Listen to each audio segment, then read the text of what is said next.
चंद्रशेखर चंद्रशेखर चंद्रशेखर पाहि मां चंद्रशेखर चंद्रशेखर चंद्रशेखर रक्ष मां. சப்தவிடங்க திருத்தலங்களை நம்ம நதி தீரத்து நதிக்கரை கோவில்கள் வரிசையில பார்த்து கொண்டே வரோம். இதுல சப்தவிடங்க கஷேத்திரங்கள் 7 திருத்தலங்களை அடுத்தடுத்து பாக்குறோம். சிவபெருமான் விதவிதமான நடனம் ஆடக்கூடிய திருத்தலங்கள். இதுல இன்றைய தினம் திருநள்ளாறு கஷேத்திரத்தை பத்தி பார்க்க போறோம்.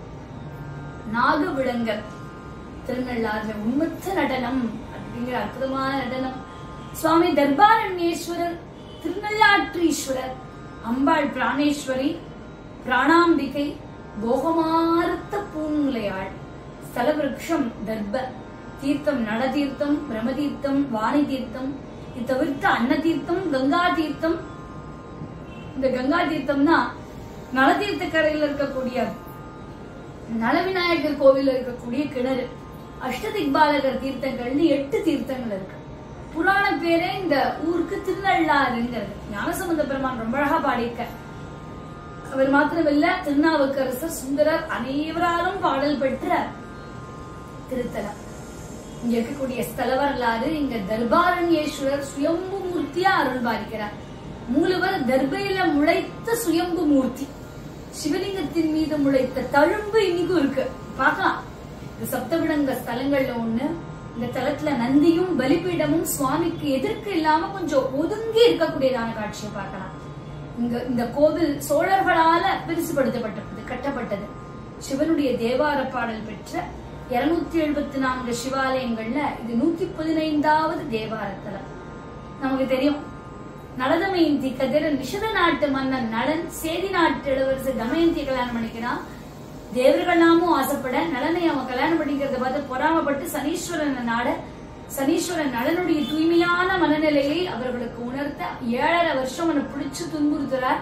மனைவி மக்கள் உடுத்தும் ஆடை எல்லாத்தையும் போய் மன்னன் அப்ப கூட எதுக்கும் கஷ்டப்படல.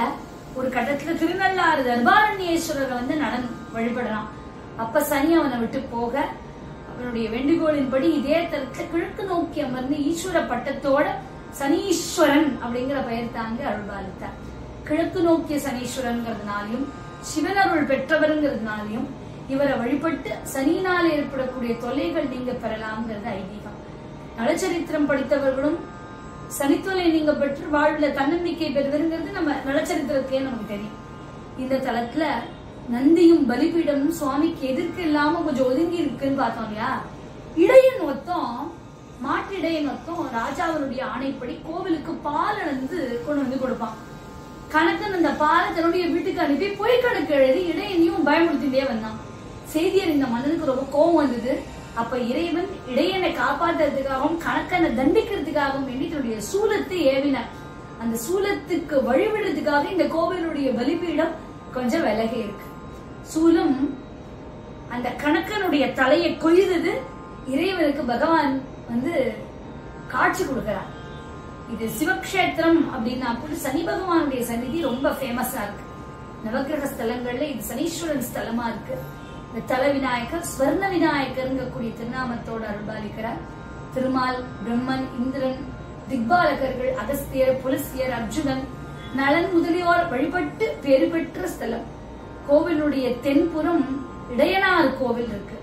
இங்க இருக்கக்கூடிய இடையன், அவருடைய மனைவி, கணக்கன் ஆகியோருடைய உருவங்கள்லாம் இன்னைக்கு நம்ம பார்க்கலாம்.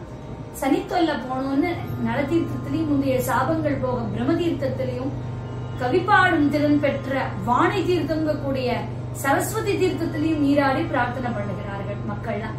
சோமாஸ்கந்த மூர்த்தி வடிவத்தினுடைய பிறப்பிடம் இங்க திருநள்ளாறு தர்பாரண்யேஸ்வரரும் அம்பிகை பிராணேஸ்வரியும் குழந்தை இல்லாத தம்பதியருக்கு அருள் புரிகிறார்கள். திருமாலுக்கே குழந்தை இல்லாமல் இருந்த வேளையில அவர் தர்பாரண்யேஸ்வரரை வணங்கி மன்மதனை மகனாக பெற்றார். முருகப்பெருமான சுவாமி அம்பாளுடைய உட்காத்தி வச்சு சோமாஸ்கந்த மூர்த்திங்கிற புதிய வடிவத்துடன் காட்சி தர. இந்த வடிவத்தை தேவலோகத்துக்கு எடுத்துன்னு போய் வழிபட்ட இந்திரன் ஜெயந்தன், ஜெயந்தி அப்படின்னு 2 குழந்தைகள் பெற்றார். ஒரு கட்டத்துல வாலாசுரன் அசுரனோட தேவேந்திரனுக்கு சண்டை வந்த போதுதான் முசுகுந்தன் அவரோட உதவியோட இந்திரன் ஜெயிக்க அதுக்கு பரிசா சோமாஸ்கந்த மூர்த்தியை பெற்று இந்த திருவாரூர்ல பிரதிஷ்டை பண்ணான். அதே போல மேலும் 6 மூர்த்திகளை கொண்டு வந்து இங்க திருநள்ளாறுலயும் ஒண்ணு வச்சான். அதுதான் சரித்திரம் நமக்கு தெரியும். இங்க தியாகவிடங்கருக்கு இங்க தனி சன்னதி இருக்கு. தியாகவிடங்கரை வணங்கினால் குழந்தை இல்லாதவர்களுக்கு பாக்கியம் கிட்டும் அப்படிங்கிறது ஐதீகம். திருநள்ளாறு போறவர்கள் ராஜகோபுரத்தை வணங்கி உள்ள போன உடனே முதல் படியை தொட்டு வணங்க வேண்டும். ஏன்னா இந்த வாசப்படி மாடத்து சனீஸ்வரன் தங்கி இருக்கிறதா ஒரு நம்பிக்கை. நளன் தர்பாரண்யேஸ்வரர் கோவிலுக்குள்ள நுழைஞ்சதுமே நியாயத்துக்கு புறம்பா செயல்படுவதற்காக இறைவனிடம் தண்டனை அடைய வேண்டி வருமோன்னு பயந்து போய் சனீஸ்வரன் வாசல் படியோடு நின்னு அவனை விட்டு நீங்கி ஓடியாப்பிட்டார். ஆனா இறைவன் சனீஸ்வரருடைய நிலையை பாராட்டி ஈஸ்வர பட்டம் கொடுத்து அவருடைய கோவில் முகப்பிலேயே வச்சிருந்தார். திருநள்ளாறு அப்படின்னாலே தீர்த்த ஸ்தலம் அப்படிங்கிறது நமக்கே தெரியும். இப்ப கோவிலை சுற்றி நலதீர்த்தம், பிரம்மதீர்த்தம், வாணி தீர்த்தம் இருக்க. நலதீர்த்தத்துல குளிச்சா சனி தொல்லை போகும், பிரம்மதீர்த்தத்துல குளிச்சா முந்தைய சாபங்கள் போகும். வாணி தீர்த்தங்கக்கூடிய சரஸ்வதி தீர்த்தத்துல நீராடினா மூடன் கூட கவி பாடுவான்றது நம்பிக்கை. தவிர்த்து அன்ன தீர்த்தம், கங்கா தீர்த்தம். இந்த கங்கா தீர்த்தம் நலதீர்த்த கரையில் உள்ள நலவிநாயகர் கோவில்ல உள்ள கிணறு. அஷ்டதிக்பாலக தீர்த்தங்கள் 8 தீர்த்தங்கள்.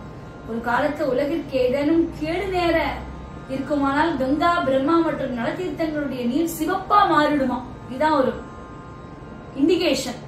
எச்சரிக்கையா எடுத்துக்கொண்டு தகுந்த பரிகார பூஜைகள் பண்ணி மக்கள் எல்லாம் தப்பித்தார்கள்னு சொல்ல 5 மணிக்கு காலையில நலதீர்த்தத்துல நீராடி கரையில உள்ள நலவிநாயகர் மற்றும் பைரவரை வணங்கி கோவிலுக்குள்ள கிணறான கங்கா தீர்த்தத்தை தரிசனம் பண்ணி கோபுரவாசலுக்கு வந்து ராஜகோபுர தரிசனம் முடிச்சு உள்ள நுழையும் போது முதல் படிக்கட்டை வணங்கி முதல் பிரகாரத்துக்கு போறோம். இந்த சுவர்ல வரையப்பட்டுள்ள நலதீர்த்தத்தை பக்தி பூர்வமா பார்த்ததுக்கு அப்புறம் காலத்திநாதரை தரிசிக்கிறோம். இதுக்கப்புறம் சுவாமி சந்நிதிக்குள்ள போய் மூலவர் தர்பாரண்யேஸ்வரரை வணங்கி தியாகவிடங்கர் சந்நிதிக்கு போறோம். இங்க இருக்கக்கூடிய மரகதலிங்கத்தை வணங்குறோம். அர்த்தநாரீஸ்வரர், துர்கை, சண்டிகேஸ்வரரை வணங்கினதுக்கு அப்புறம் வெளிப்பிரகாரத்துக்கு வரோம். அங்குள்ள தெய்வங்களை தரிசனம் பண்ணி கட்டகோபுர வாசல் வழியா வந்து அம்பிகை பிராணேஸ்வரிய வழிபாடு பண்றோம். அதுக்கப்புறம் தான் சனீஸ்வரர் சன்னதிக்கு போனோம். இதுவரைக்கும் இதெல்லாம் முடிச்சுட்டோம். சிலர் முதலியே சனீஸ்வரன் தரிசிக்க போவார்கள். இது சரியான வழிபாட்டு முறை கிடையாது. இங்க இருக்கக்கூடிய இறைவனை பார்த்ததுக்கு அப்புறம் சனீஸ்வரனை பார்த்தாதான் சனிதோஷ விமோச்சனம் கிடைக்கும். சனிப்பெயர்ச்சி மற்றும் முக்கிய காலங்களில் சனீஸ்வரன் தங்கக்காக வாகனத்துல தங்க கவசம் அணிந்து பவனி வருது கண்கொள்ளா காட்சியாகும். சனீஸ்வரனை கண்ட எல்லாருமே ஓட்டம் பிடிக்கக்கூடிய நிலையில இங்க தங்கக்கவச சனீஸ்வரனை தரிசிக்க கூட்டம் அலைமோதுகிறது. இந்த பெருமான எல்லா சுவாமியும் ஒரு சேர இந்த கஷேத்திரத்துல வணங்குவோம். நதிக்கரை கோவில்கள் தொடரும். இந்த திருத்தலத்தை அவசியம் தரிசனம் பண்ணுவோம்.